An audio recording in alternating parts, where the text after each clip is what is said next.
Okay, so sometimes this network just doesn't have a sense of duty. It doesn't have a sense of duty. It just got us hanging out there. So we are going to jump our intro because the network is kind of acting weird, but that doesn't stop us from running another GloBUNTU Masterclass. It's Saturday afternoon. It is time for the GloBUNTU School of Life Masterclass. My name is Beatrice Achaleke. I am your host. And today we have an amazing sister who is going to be our master teacher. And before we get there, let me tell you, the GloBUNTU School of Life Masterclass is that place where you come to on Saturday with your family, with your friends, to listen to African wisdom, get life lessons, to learn from people who have journeyed through life, who have learned not just lessons, but who have developed tools and systems that help them navigate through life. And the essence of this masterclass is to bring them on so that they can share those lessons and those juicy tips with you. So if you're here for the first time, we're streaming live on Facebook and on YouTube. We welcome you. We say hello. And it's a bright African afternoon. We are happy to have you here. If you like what we're doing, please support us by putting a like on on our Facebook page or on our YouTube channel. Ideally, we will say please subscribe so that you don't miss any master classes. These master classes are lined up for the rest of the year and even into 2022. And I have personally handpicked every master teacher. And believe me, they got so much to share with you. So make sure that you don't miss any one of them and subscribe, and just like and comment, leave your comment. Again, I want to tell you these master classes are very open. They are participative master classes. If you're here, make sure that you put in your own word. Make sure that we don't only see you, but that we hear you. Use the comment box to join the conversation. And this is how we do it at the GloBUNTU School of Life Masterclass. Without further ado, I am going to bring on screen our master teacher for today. Oh my goodness, this is our sister master teacher. Let me welcome her. Sister, you look divinely beautiful. You are so royal. Welcome. Thank you, Sisi. Thank you for this opportunity to talk to our fellow Africans. Before we start, I would like to light a candle, actually, to the departed, those who lost their lives to this pandemic. This is a candle for them. And sending good vibes and good wishes to all who lost their loved ones in this pandemic. And to remind you that you are not alone. We are all together in this. And we should lean on each other for strength.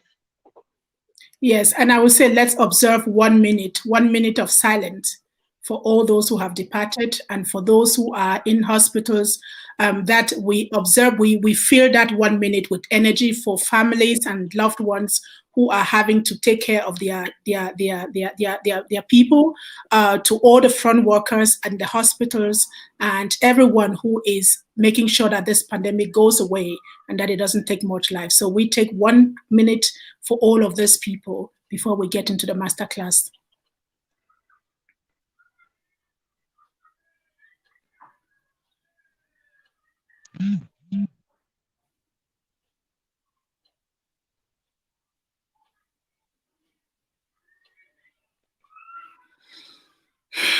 So thank you so much. Thank you so much for hanging in with us and for observing that minute of silence with us in honor of people who have lost their lives. Sisi, thank you so much for lighting that candle and for bringing in this moment. Now, you know that a spiritual sister is in the house when we start the masterclass in that way. I love your crowd. We need to heal. We need to heal.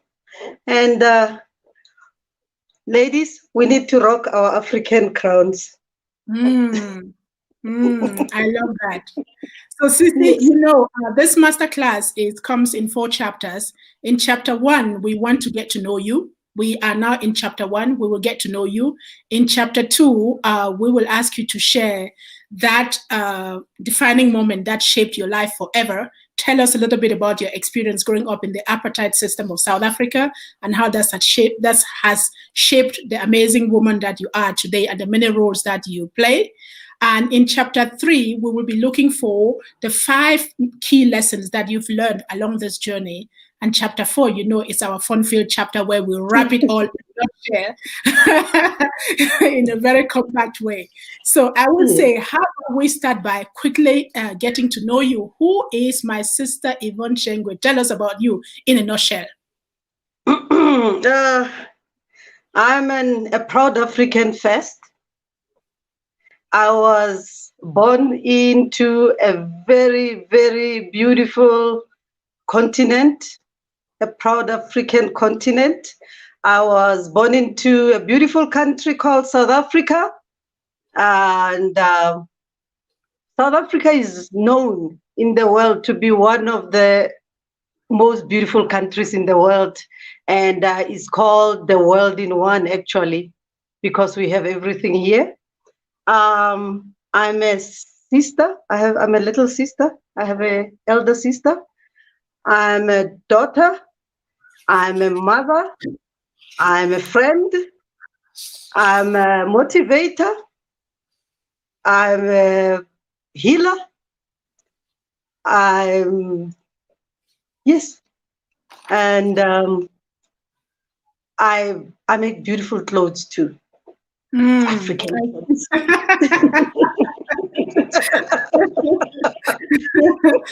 It's evident. You see how you work it.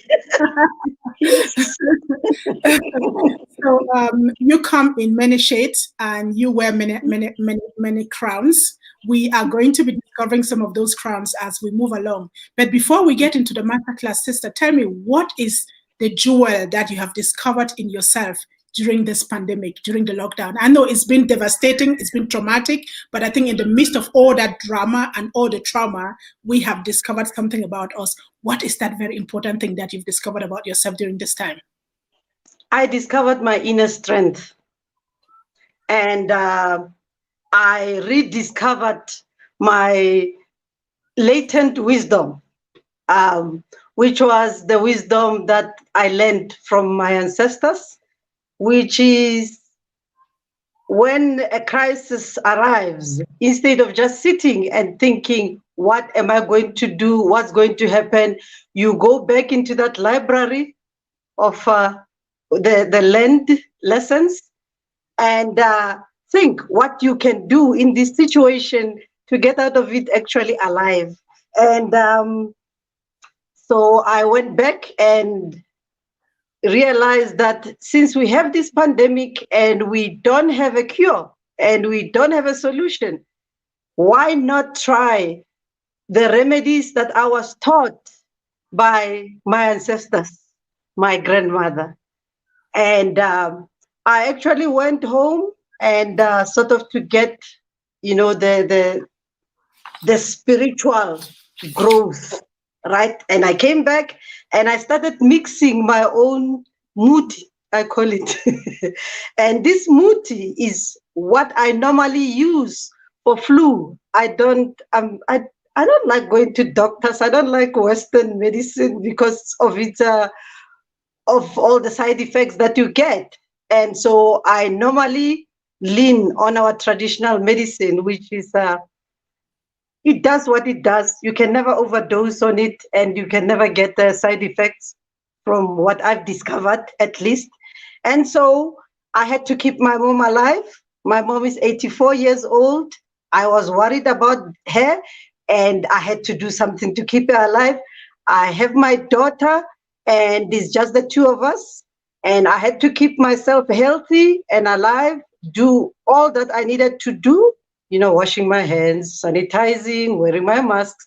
And but I thought, you know, we have to have something that boosts the system too. And so that's when I went, and I've been using this traditional medicine to actually help us through.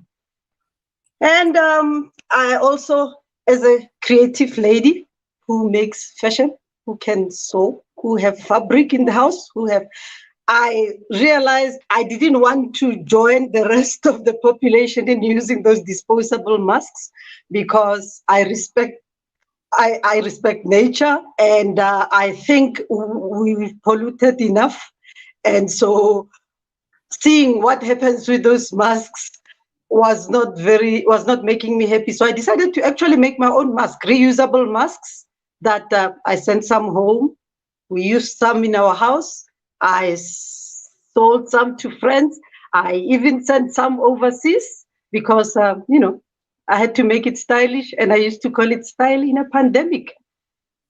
Ooh, that's I love that. I mean, the pandemic, some came with their headscarves too. the pandemic is so dramatic again that you want to make the best out of it. You want to dress it up, you want to iron it out, you want to shape it, you want to color it, you want to do any kind of thing just so that you don't get into that. Yes, because if you have that positive attitude, if you keep that positive spirit too, it also helps with your immunity, by the way. You say it's all right, sister. You say it's all right. So if you're just joining us, you are tuned into the GloBUNTU School of Life Masterclass. We come to you every Saturday from 5 p.m. to 6 p.m. GMT +2 time.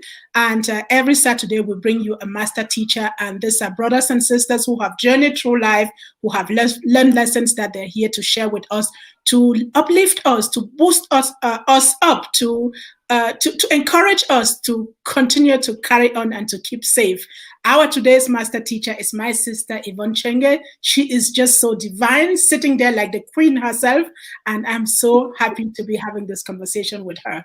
Sister, I'm so glad that you went back to tradition. You went back to tradition to pick some of those remedies that our great-grandparents have always had, and which do not cost us a lot of money and do not come with side effects.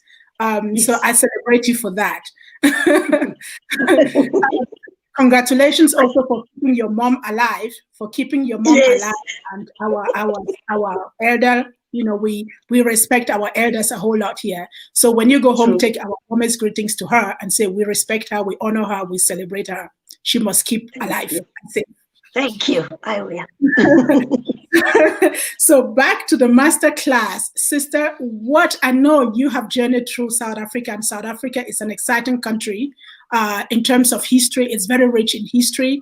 You were born in a very historical time in South Africa. What was that defining moment in the midst of all of that history that shaped your life, that shifted your life, or made who you became now?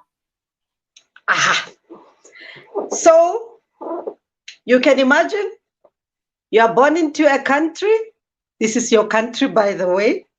And you are actually born into a country where you are told you do not belong, even though you are an African and this is actually your country. And you grow up being told you don't belong. Everywhere you go, doors are closed for you. There are places that are reserved for you because you're Black. And there are places that are reserved for whites.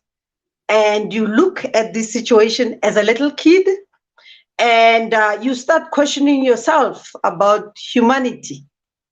You ask yourself, how is it possible that a group of people can look at other groups of people and say, we are superior over them? These ones are inferior. These ones do not belong. These ones do not deserve the same justice, the same respect, the same dignity that I have. To me, as a child, looking at that, it made me question humanity in general, and made me ask myself what kind of a person I would like to be in a situation like that. Would I like to be a person who hates others, a person who discriminates against others, a person who sees others as less than me? Or would I like to be the other person, a good person, a compassionate person, a person who respects everybody, who respects human dignity, who respects a human being in general, right? And a person who who is better, basically. I wanted to be better than that. You know, sometimes we as they say, you know, we have two animals living inside us, right? And there's good and there's bad in us. And whichever animal you choose to feed is the animal that's going to take over, right? And so I decided, you know, you felt angry. You always felt angry because you saw how your parents were disrespected, you know, the people that you really look up to and really look up to for guidance and for everything, and you see them humiliated and treated like little kids, basically. And it hurts you as a child, and there's this fear all the time of what if, you know, they meet some bad people and they kill them, and what's going to happen to me? Because during the apartheid years, what people don't realize is it wasn't just the government of South Africa that was being unjust to us. There were some white folks in this country who actually supported the system and thought it was the best thing for this country. And those are the people who kept voting in the same government that they actually saw what it was doing to the black folks, especially, and where our ancestral homes were taken from us, and we were thrown into, I remember our house, the house that I grew up in, my home. I come from a family of very poor folks, but my grandmom put together a few cents to build a house at some stage. And when I grew up, the house was already had lots of cracks, basically, because the soil that we were, when black people were moved from the areas that they lived in, those areas were very good. The soil was good, you know, for constructing houses, for their animals, for growing crops. And normally, black folks were given areas where there was really places white folks didn't want. So where we were moved to, the area we live in is actually a swamp. It wasn't good for building, and it wasn't good for the animals. And so that's what we were given. And so after people who managed to build houses in these areas, their houses don't last. They always have these huge cracks. We had such huge cracks in the house that I grew up in that we couldn't even open the windows. I could talk to people through the cracks when they came to visit. And I thought that was really unfair, that the poor people who have to struggle to put money together to build some structure had to be put in an area where, after putting together that structure would have such big cracks that it eventually collapses.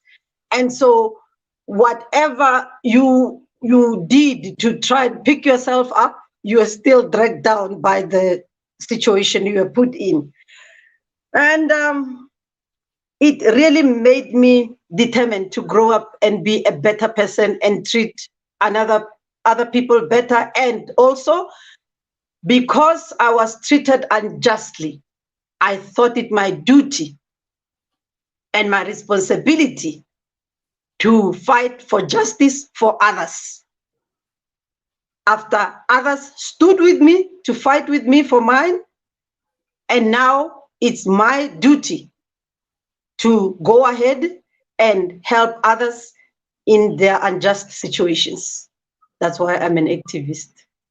Whoa, that's powerful. You take us really aback. And when I hear your story, it doesn't, and I know what is happening in the world with Black Lives Matters and some other stories that we're not listening to, you know, that in the midst of the pandemic, we get lost, or in the midst of, because they're a little bit far from us, or because they don't get into the media, you realize that do you think we are far from the system of apartheid that you grew up in?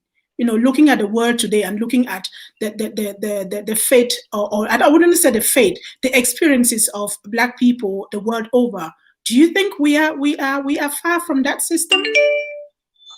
We are not far. It's racism. I always say it's a disease. It goes so deep into people that actually it infects people, and some they get cured. Eventually, they see the light, but most racists actually do not learn, and they somehow they feed off the hatred. It's what drives them. It what gives them, I guess, courage to go around harassing everybody. But no, we are not. Racism has not ended. It's still there. It's just here in South Africa, it's not on paper anymore, but it's still there. You see it, you hear it, and so what I'm also trying to do all the time is educate, and when somebody is racist towards you, sometimes actually some people are not even. It's something that's so ingrained in lots of people that sometimes they're not even aware that they're racist. They think they're having a normal conversation, and you have to keep sort of guiding people and say, no, you don't say that. No, you don't do this. No, you don't, And so I think it's a we have to, in this country, we have to have generations die off before there's a chance, right? Us, we are the damaged generation, I say, and we have to die off for our kids to have a chance.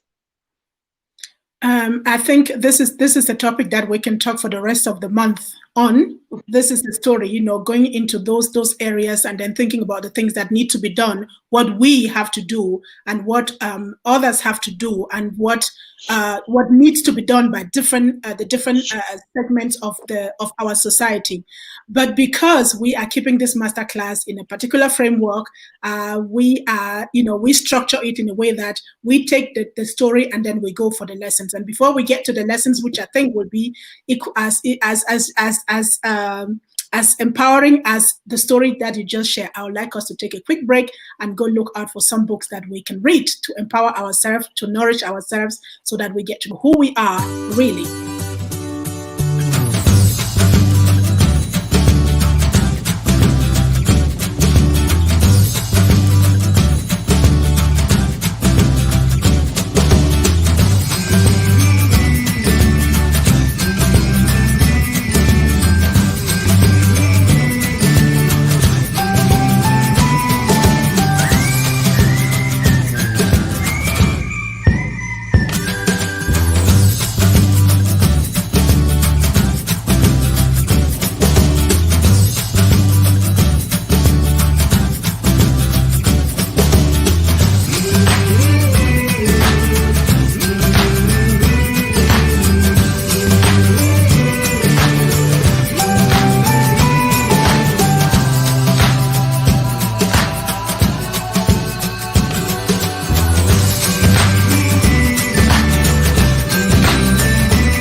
So welcome back. You are tuned into the GloBUNTU School of Life Masterclass.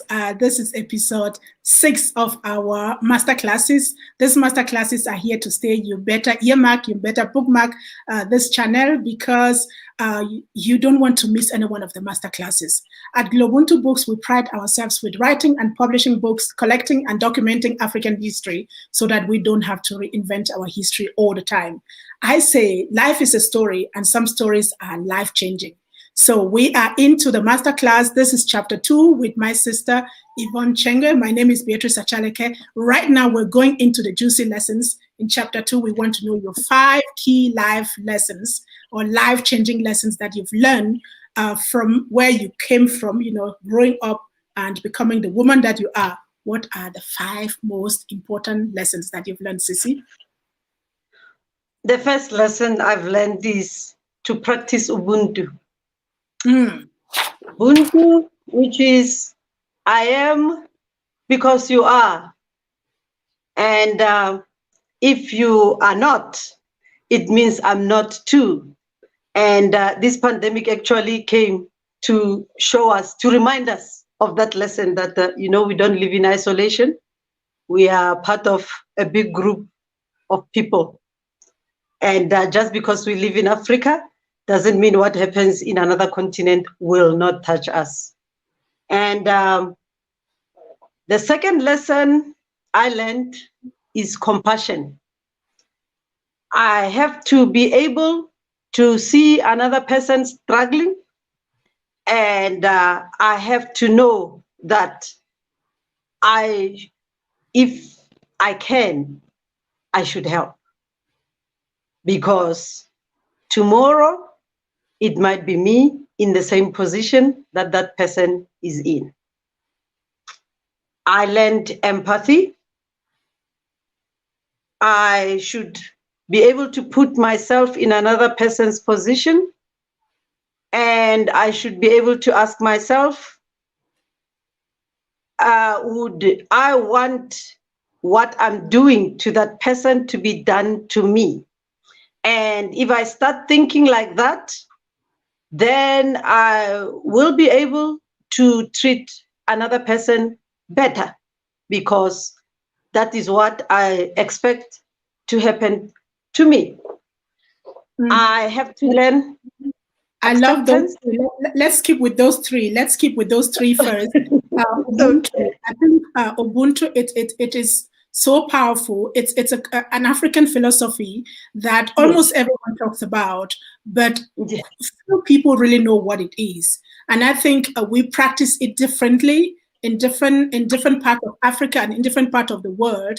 It's a philosophy that governs our lives. And again, you can't really summarize it in one thing. You can summarize it in one thing, but you realize that as you journey through life, certain things happen to you and you realize this has to do with that concept. This has to do with that philosophy. This is an element of that philosophy. So I'm very glad that you mentioned it and that you attach it to the fact that, you have to know that we all are interconnected and that we all are, if something affects you, it affects me. And I become who I become because I am in a relationship with you. So, for example, we would have had this masterclass. If we don't have a master teacher, there's no masterclass, right? There's no masterclass. True. Yes. As parents, before you get the title parents, you have to have children. Before you get the title teacher, you have to have students, right? Yes. Who are willing to learn. That's right. Right. That's another thing. And so you talked about compassion. I think compassion is something that is so important in this pandemic, knowing that we all are in it and that we have to acknowledge the fact that we as human beings, we need to be able to acknowledge other people and share with them and feel their pain and uplift them, right? I think this is what you said. And I just want to summarize. I don't want to take all of those. The other one was compassion, empathy. So I want to invite those of you who are out there watching the masterclass. Remember, this is a very participative masterclass. We encourage you to put in your own juice. What have you learned about you during the pandemic? What have been the key lessons that you've learned during this pandemic? What have you done that have moved you forward, that you think if you share with other people, it may help them? What are you compassionate about? What have you learned about empathy? What have you learned about Ubuntu during this pandemic? Please use the comment box and share with us. Your experience can be exactly that light that someone needs in their dark corner right now. Sissy, may you carry on with lesson number 4? Acceptance. I learned to accept the situation because sometimes when we are this situation blindsided us, I think, all of us. We didn't expect it, right?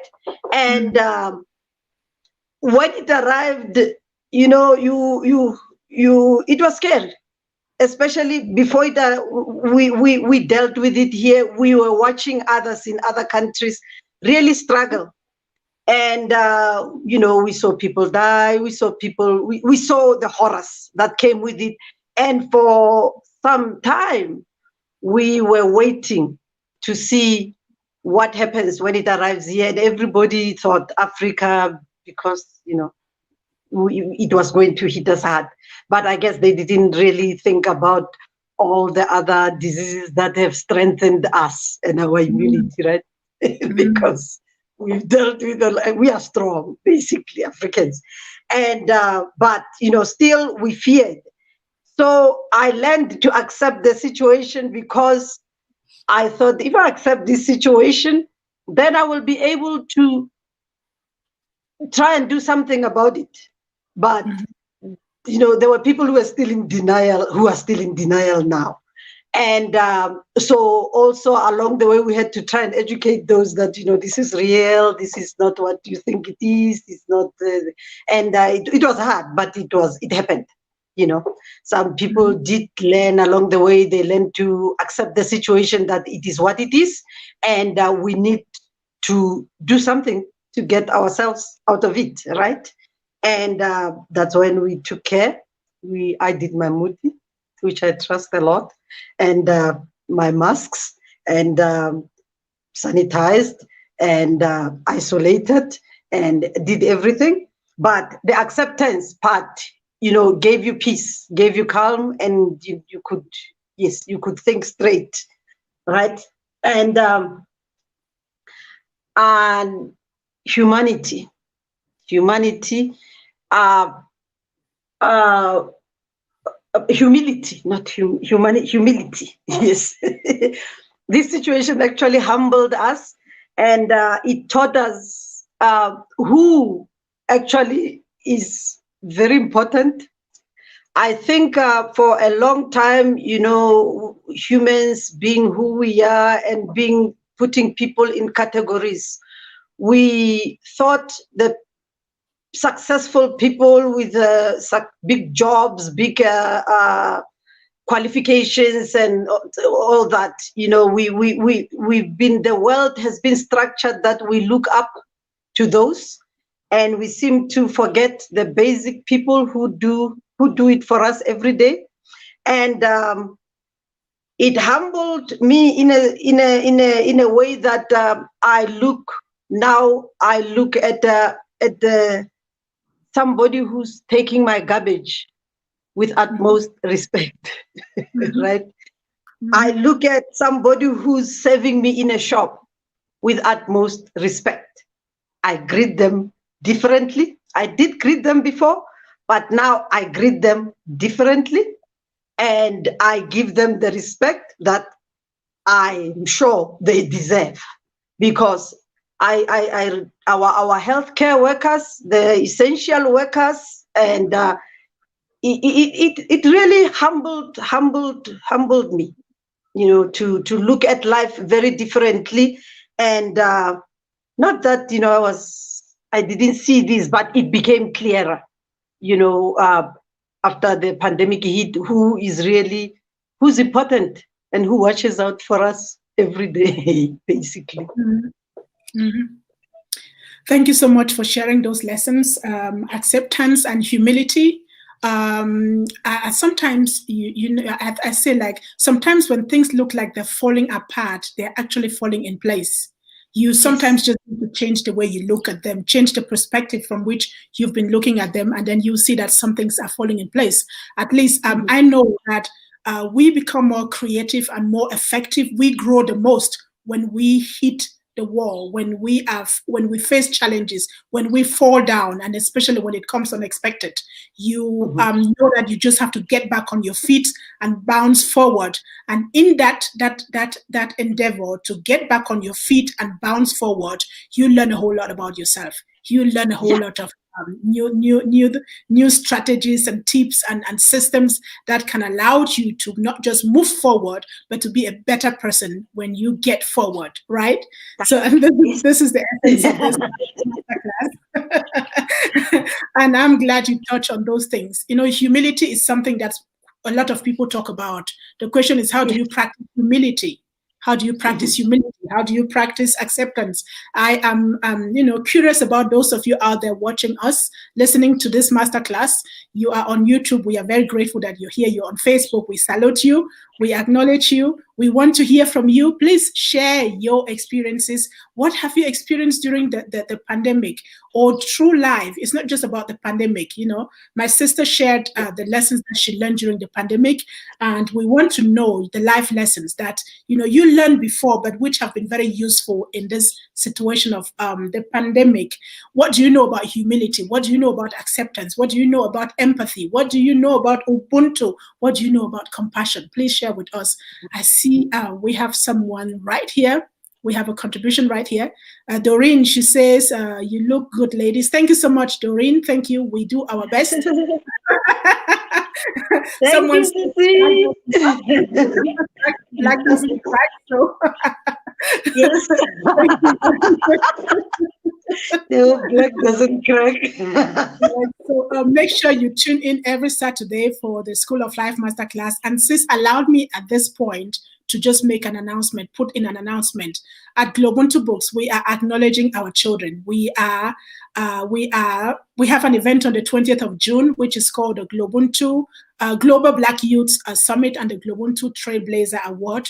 I think that our children have gone through so much during this pandemic, and we need to acknowledge them.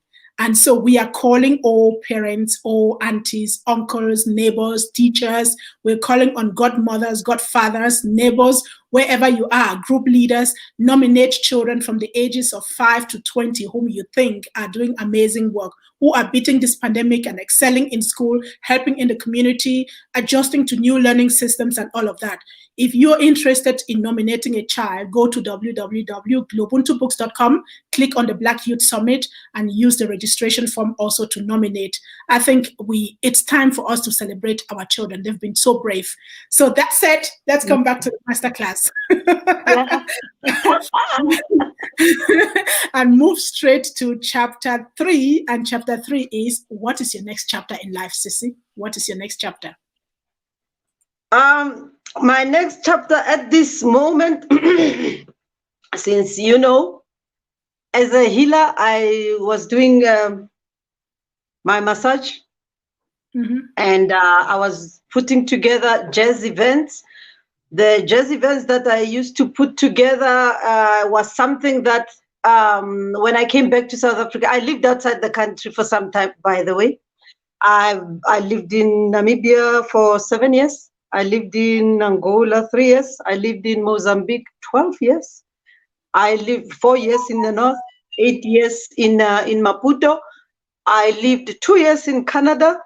I ran away because of the cold. I don't like cold weather. So I had to put all this on hold. I had to, because all what I was doing was endangering what is not safe. Basically, you can, I thought you can't have a live jazz events in a pandemic. You can't have people sitting together in a little space, unless if you have a safe space where you can do it outside. And normally my events were indoors, and I had to hold off on my massage treatments too, because I have to work on a person for an hour or more, and you never know, right? So for now, we are waiting for hopefully vaccines, or we see what happens, and then I would like to continue with that. And this time, with the jazz events. Oh, how I started jazz events, I have to go back to that. I came back to South Africa, and I love music, and I love dancing, and it's my happy place. And I used to go to concerts and I would talk to musicians, and I had their plight. Lots of them, they're not making, especially jazz musicians, just in this country, they're not making enough money. And I thought I could help out, with my whatever I could, was put together these shows for them to make extra cash. Normally my shows were before their big shows. And so by the time they go do their proper gigs, their big gigs, they've done this one, which started during the day. And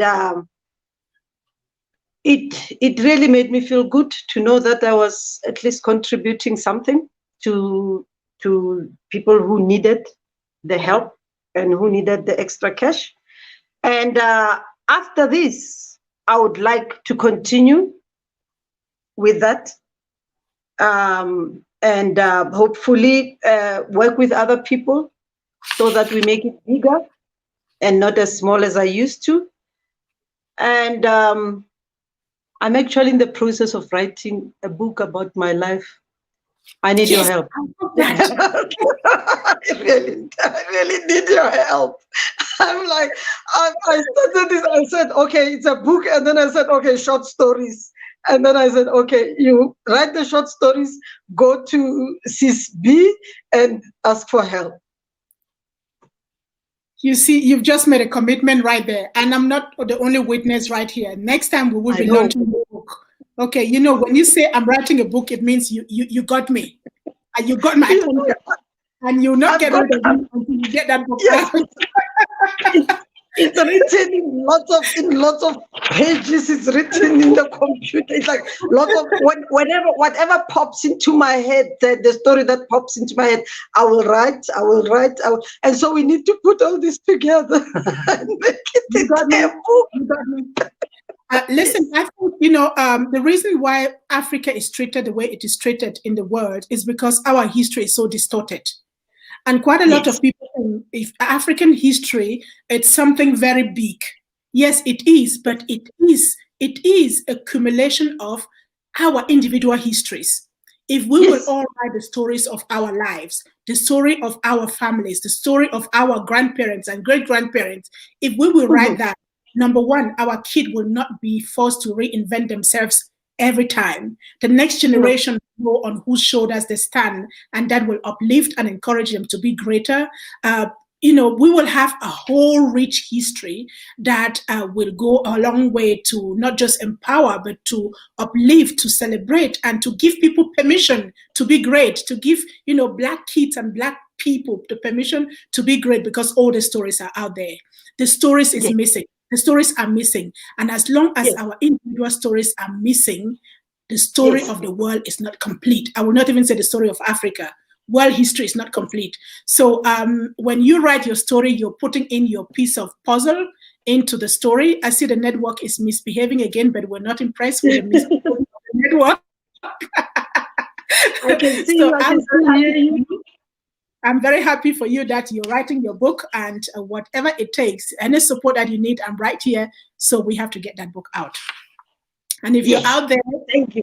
Anyone who is out there who has a story in them, Maya Angelou said, like, there is nothing more, there is no bigger agony in the world, like as carrying a story in you. Yes, like an old story. Yes. And we all have our stories, but we need someone like you to come along and push us and say, you can do it actually. That's true. I think I like this comment from Dean. She says, I learned that, I don't know whether this Dean is a woman or a man, excuse me. Dean is a lady. She's a friend of mine. Okay. I learned that when I lost my job, partly it was a setback, but when living life with the willingness to continue and rise above all odds. That's right. When you get, you never know how powerful you are until you get knocked down or hit to the wall. Sure. Someone said, I think Eleanor Roosevelt said, a woman is like a tea bag. You never know how strong she is until you put her in hot water, right? For sure. And I said sometimes we fall and we get up. But that time when you're on the floor, it's for most, it's not the end. You're just taking a break. You're just like now, for me, I think it's a big break, right? And but in this break, there's other things that I'm discovering about myself. And which means after this, I will be more than I was before this pandemic. And that's my intention, to be more than the person I was before this pandemic. I hear you, Sissy. I hear you, and I see you coming. I'm celebrating you for that. You're most welcome. I just wanted to put out, these master classes are ongoing. We are constantly looking for master teachers, brothers and sisters out there. It doesn't matter in which region of the world you are. It doesn't matter in which corner you are right now. If you think you have a story that can inspire, uplift someone, please inbox me, text me, send me a message, and I will be so happy to have you in the master class as a master teacher. So if you know anyone around and recommend, please recommend them to us. We need to take out their stories. Your story may just be the... I'm recommending Dean. Okay, Dean, you will be our Masterclass teacher too. Okay, remember, life is a story, and some stories are life-changing. So we are back in the masterclass. Sissy, you and I are having fun. You do a whole lot of things. Where can people find you with your fashion, with your, when your jazz music starts, where are you typically found? You run a massage practice. Where can people find you? If they love your dresses like I do, I know where to find you. But people who don't know where to find you, where can they follow you? Where can they get you? You can find me on Facebook, Yvonne Chengwe. I think you'll find me there. And I have a page for my fashion, which is called Sister Sister by, you'll find it, Sister Sister by Yvonne Chengwe. You will find it. And my page for the jazz is called Jazz in the Garden by Yvonne Chengwe too, because I realize there's more people who are using that name, Jazz in the Garden. So if you want my page, it will be Jazz in the Garden by Yvonne Chengwe. And I actually at some stage started a page called Living Without You. And I really have to work more on this page, because it was intended for people who were, there was a time where I had to live without my kids. Because of the divorce, my kids were back with their dad, and I was here and I was hurting. And so I started this page. And this page was intended for people to put their feelings, people who were sad, and to reach out. And you can check that one out. And yeah, for the massage therapy, you can reach me through all those pages. I don't have a page for that yet. I just give out cards. So I still need to work on that. I get you. So you know where to find my sister. She does a whole lot of wonderful things. And when you talk about that page, Living Without You, I left my kids in Europe, 6 years ago. I haven't seen them since 2018. But today we're thankful for the social media that we have, for the communication avenues that we have, that allowed us to stay connected with them. And I think also that page could be for a whole lot of people who have lost people. It doesn't mean that you just have to be in a distance. Yes. That's a space. Now during the pandemic, people lost loved ones, and you wasn't even able to take a good, to take leave of them properly.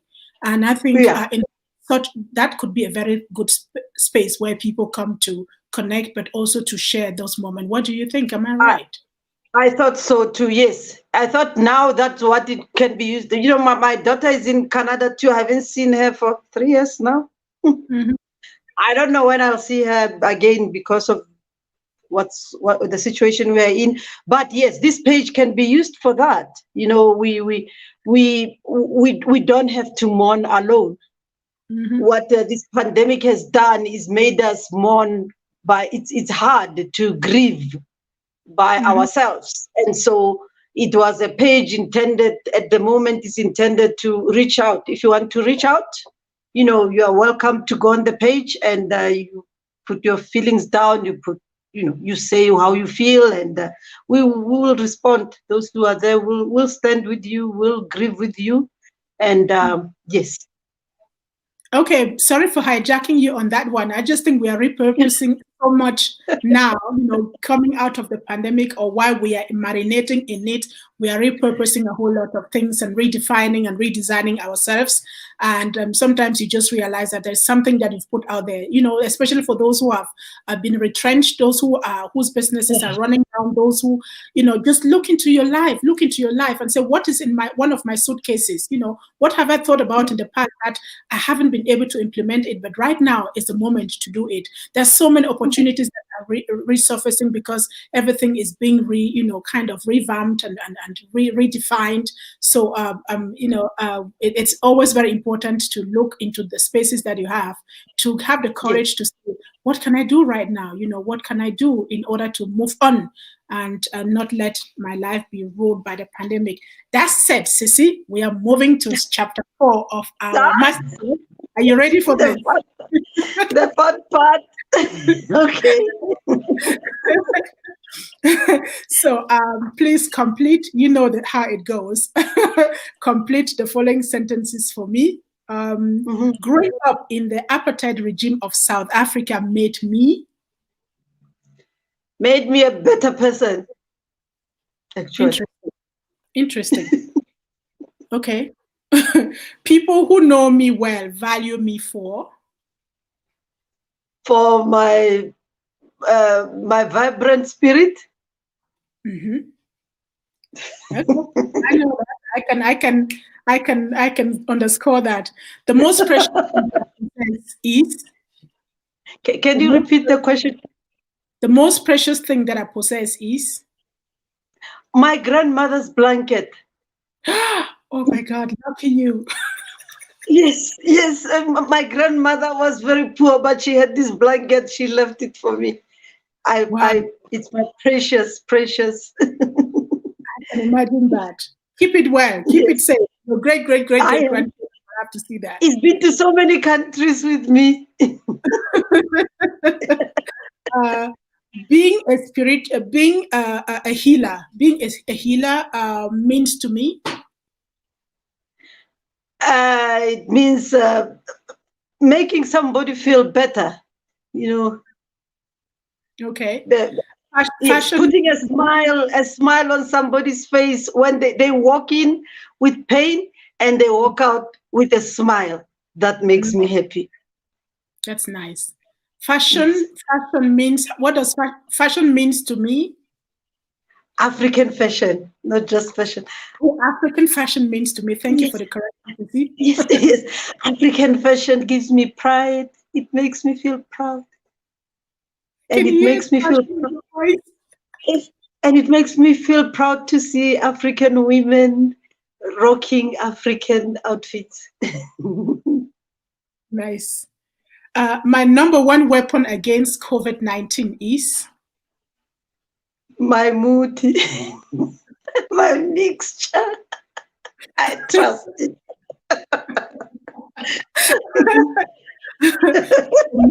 The most important life principle, my most important life principle is? Respect. Respect, self-respect, and respect for others. Okay. The defining lesson that I have learned about life so far is that? That life is unpredictable and you should be ready for anything that comes around the corner.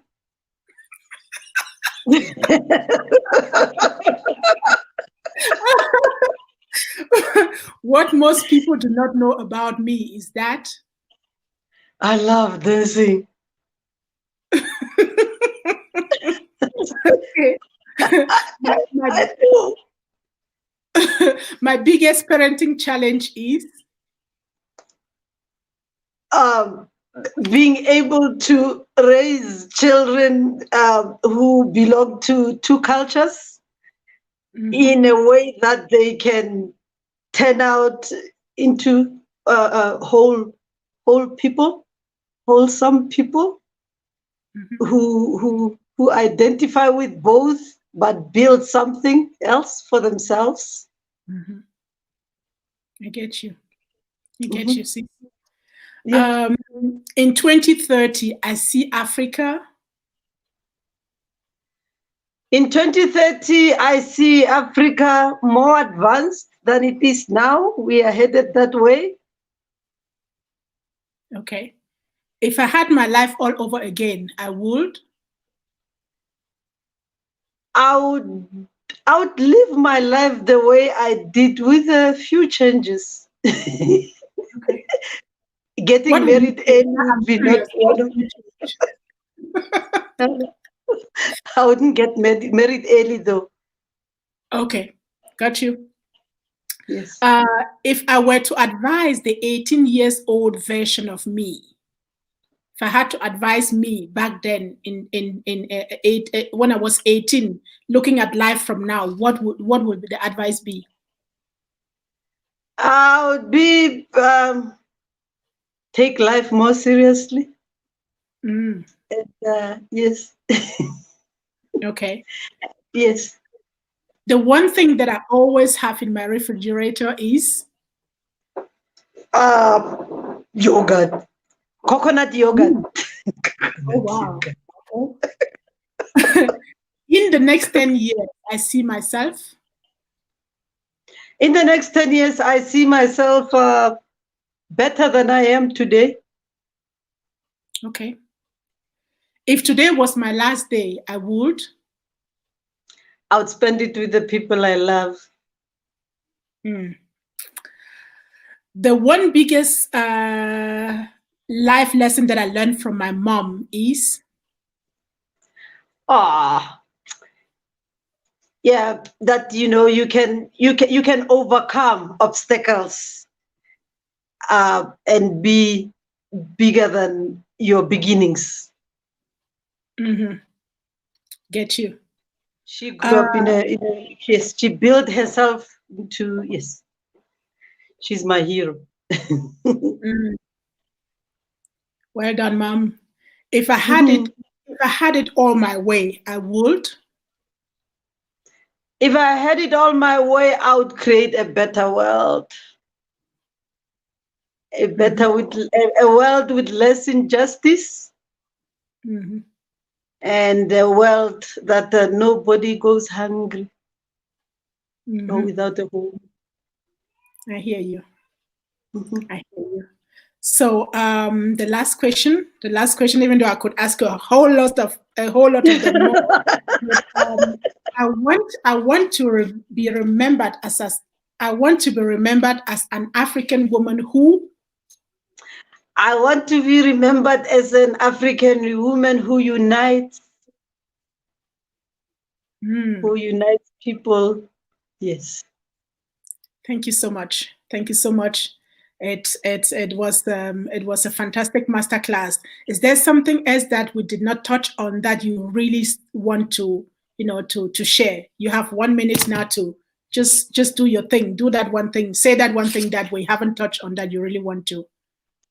I think we've touched on everything, but how I represented Africa in Canada, by the way, when I was living there.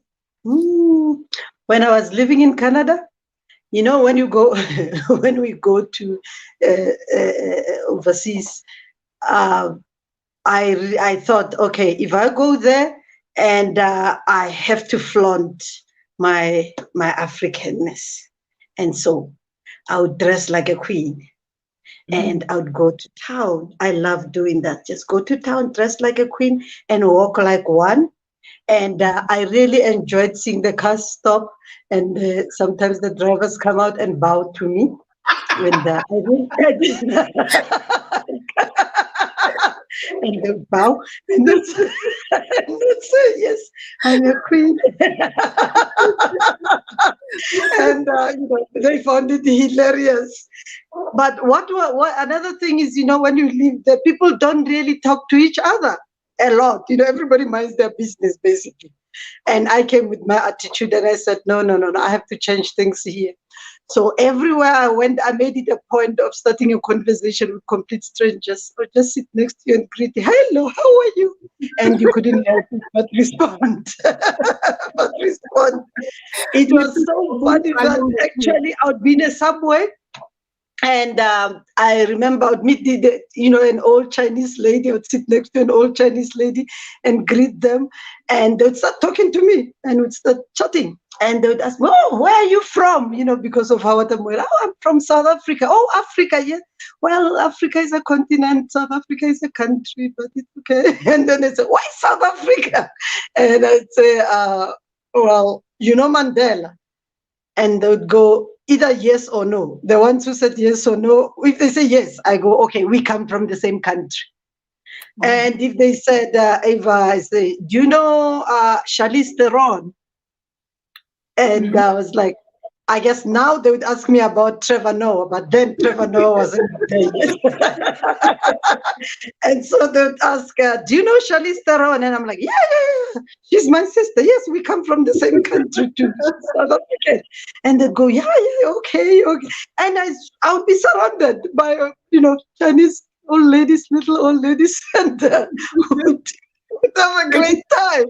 And some of them would even pass their stops and come with me where I was going until I get off, and then they would take another one to go back.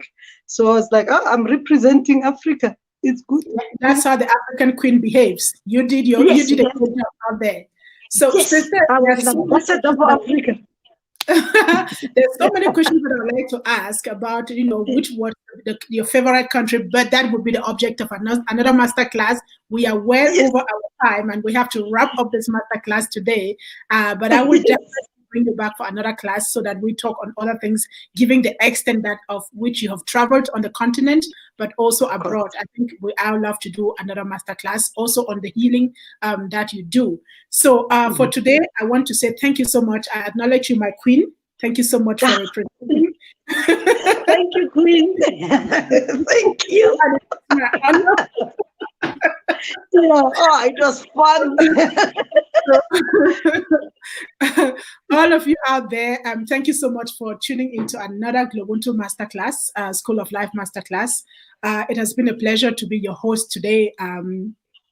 I invite you to always tune in on Saturdays, same time, to another episode a full episode of our masterclasses. I think we need to tell our stories simply because it is fun telling stories. Also because our ancestors, that was the way that our ancestors passed on knowledge in the past. Whatever we do in life is a story. And we just get to tell the stories. And here we are putting up a structure to say, let's tell the stories in a structured way that allowed us to not just entertain, but also to learn and share lessons. This is the essence of the GloBUNTU School of Life Masterclass. And I am super, super excited for next week's masterclass. It's going to be one of my sisters. I don't want to release the name right now, but if you're curious, want to know, go to www.globuntubooks.com, click on the School of Life Masterclass, and you'll see the lineup or the next lineup of the master teachers for the month of June. So again, don't forget also to nominate your kids for the GloBUNTU Award. If you have a child that has gone through stuff during this pandemic who really wants to share, we need our kids to share their experiences, then please make sure you register them also for the GloBUNTU, for the Black Kids Summit and the GloBUNTU Trailblazer Award. That was it for this episode. Thank you so much for tuning in. Remember, after the masterclass, the class still continues. Still use the comment boxes, whether you're on Facebook or on YouTube, to talk with us, to reach out to us. If you like the stories, please share and make sure that you get your colleagues, your friends, your neighbors, your children to join the next masterclass. It's been my pleasure. May you all keeping safe. Goodbye for today. Have a wonderful weekend. Thank you.